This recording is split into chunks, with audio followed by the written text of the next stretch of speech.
Hello, I'm Dr. Aaron Kelly from the University of Minnesota in the Department of Pediatrics, and we're here at the NPAM meeting of the American Heart Association for 2013.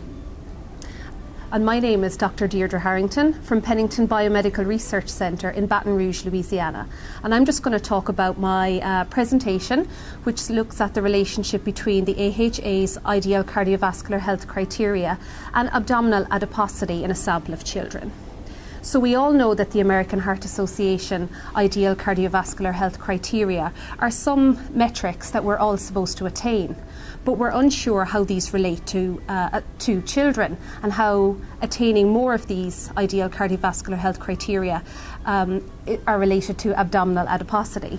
We sampled 363 children between 2010 and 2011 between the ages of 5 and 18 years of age. We collected a number of data related to cardiovascular health criteria of these children. Specifically, we measured their height and weight, and we converted these to BMI percentiles. And our trained clinical staff also measured cardiovascular risk factors such as blood pressure, fasting glucose, and total cholesterol. We also were interested in the children's dietary patterns, their typical physical activity levels, and also their smoking use. So we asked them to complete a lifestyle questionnaire with the assistance of their parents where necessary. Specifically for this analysis, we were interested in their total body fat and also the adiposity at specific depots in their body.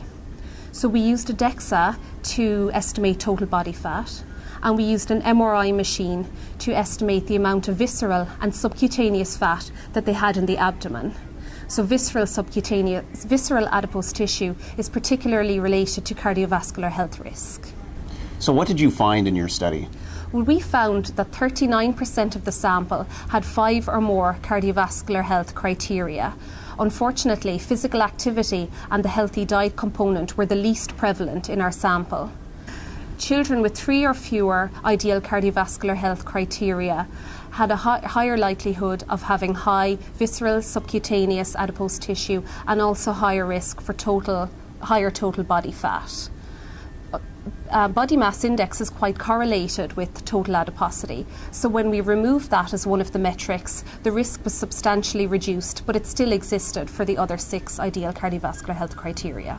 Great. So one of the things that struck me in your data is the very low percentage of kids who were meeting the recommended guidelines for physical activity and diet. In fact, I think both were less than 10%. Can you talk a little bit about that in relation to the AHA's 2020 goals? That's a great question, and unfortunately this is a low prevalence that we see on the national level as well as our own sample. Mm-hmm. So I think the overall message from our analysis would be that children, all individuals, but children especially, have to be supported in not only maintaining their ideal cardiovascular health criteria, but trying to increase the level of ideal cardiovascular health criteria, specifically the dietary components and the physical activity component